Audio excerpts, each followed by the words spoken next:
how you all doing? Welcome to this LiteX tutorial. So, which is top left hand side of the screen, sorry. LiteX has been doing updates just recently, and the app is getting better. Obviously, Enlight is still my go-to image editing or mobile image editing, but LiteX is getting there. So I'm going to show you a really simple but cool tutorial that you can do on LiteX today, sort of color splash tutorial. So I'm just going to go ahead and open LiteX, and I've just selected the image I want by going to album and then more photos and just select the image. Now I'll just give you a quick rundown in case you haven't seen my my breakdown tutorial of LiteX that I did quite a while back, before it got a little bit better with updates. Top left hand side is open. Obviously you just open an image file there. The next is a little disk. It speaks for itself. You just save it, or save your progress on the image that you're currently working on. The next one is just share, and here you've got a few options. You can save it low, medium or high resolution to the following platforms: Facebook, Insta, Mail, Twitter, and other messaging services, including WhatsApp. And the three little buttons is just where you you click more and you can save the image, or assign it a contact, or airdrop it, whatever you want to do with that image.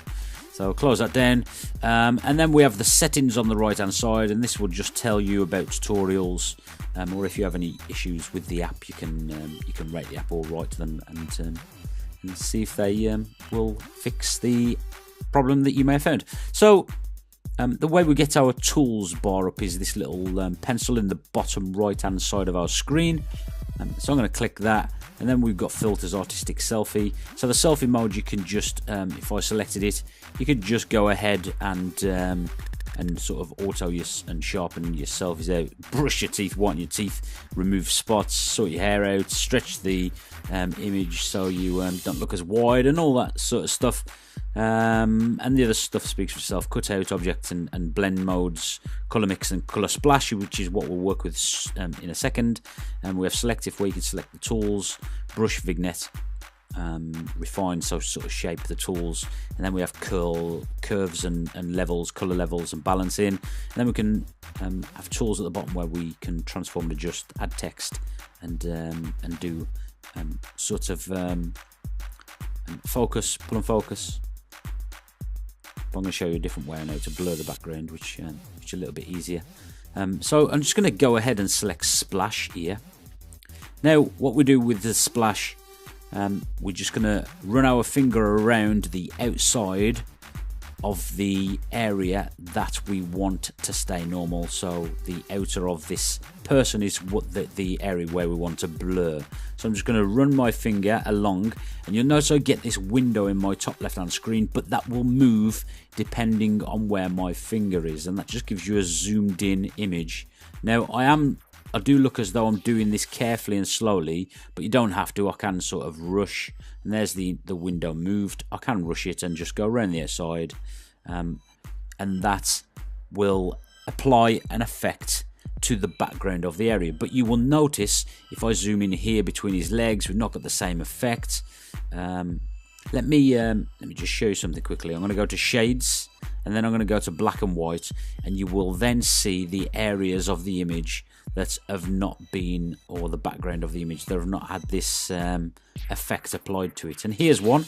So the way we do that is you just select our brush on the right hand side, then we click select, and our little brush becomes active. Now again, I don't have to be careful. I could just make a quick dash in the image like that. And now I'm going to be a little bit more careful. I'm just going to tap the area that I want to fill and tap the area again. You notice that's a little bit too much, so I'm going to select the brush, select erase, and then just run my finger a little bit by that area, and it will just erase the areas that have been selected by mistake.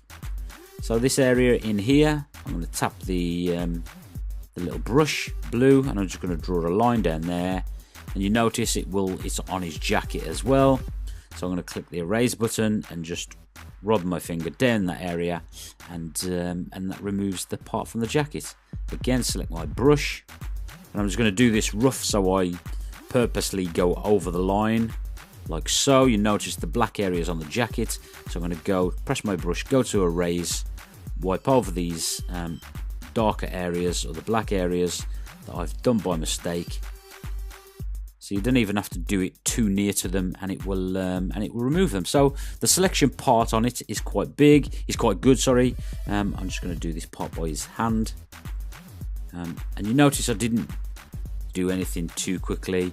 I want that little black part of his hand removed, so that's where I do that, and then just undo because I accidentally smudged that area. So now all I'm going to do is blur the background. The way I'm going to do that is by choosing, you can choose paint and then choose your presets here, and if you want to increase or decrease the type of effect that's at the background, just press and select that that little color swatch, and we can increase, decrease that like so. I'm just going to click the cross button because I want to actually apply an effect.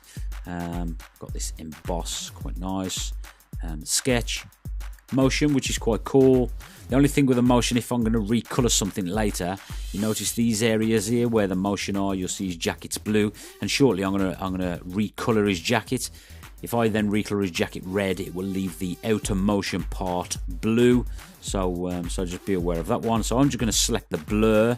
I'm going to press the blur button to increase the blur on the image of the background on the image. Now there is another way with the fade that we could do this, with the focus, sorry, in the tools that we can do this, where you would use a mask, and you would go around with your fingers and just apply that mask. But this is just another way of doing it. So I'm happy with the blurred effect behind. What I'm not happy with really is these darker areas in the middle, but I'm gonna go with them. I'm gonna go with them. See what happens. Maybe just decrease the blur a little bit. Just see where we go. No, it's gonna stay there. Okay. So click the tick button, then click the little tick button top right hand side to accept those changes. And I don't like this bit. It takes you right back to your tools, but I want to see the image. I want to see the effect that I've just applied. If I don't like it, I'll just click undo the bottom but one left hand side. And if I want to see what the image was like before I applied the effect, I'll click the bottom left hand corner on the button, and it will show me what the image was like. So let me go back to my tools by clicking the pencil, and then I'm going to go to splash again, and I'm just going to select this area here, not carefully, just really roughly on his jacket, and I want to select another area. Incidentally, if, say for instance, we zoom in or apply an effect, this little brush will become unselected. So if I zoom in, the brush will be unselected, but remember I've not selected the right hand side of his jacket. If I zoom out, it will reselect the brush for me, so that's quite cool. And then I'm just going to apply that on his jacket there, and I'm going to go to colour, and I'm going to press and hold the colour, and I want this jacket to be like a red colour. So I'm going to go my hue down to the left slightly, and then my saturation, which should bring the red out. We can just mess with the hue again, just to try and bring that red, make it jacket a little bit redder, and then brighten it up a little bit, and then go for like a pinky colour.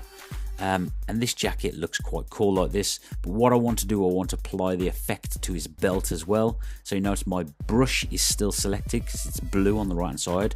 Now I'm not going to even do this carefully. I'm just going to run my finger along that belt, and it will recolor the belt for me as well. So that's really cool. When I'm happy with that effect, I'm going to click the cross. I don't like this either because I'm it goes against what you do in Enlight.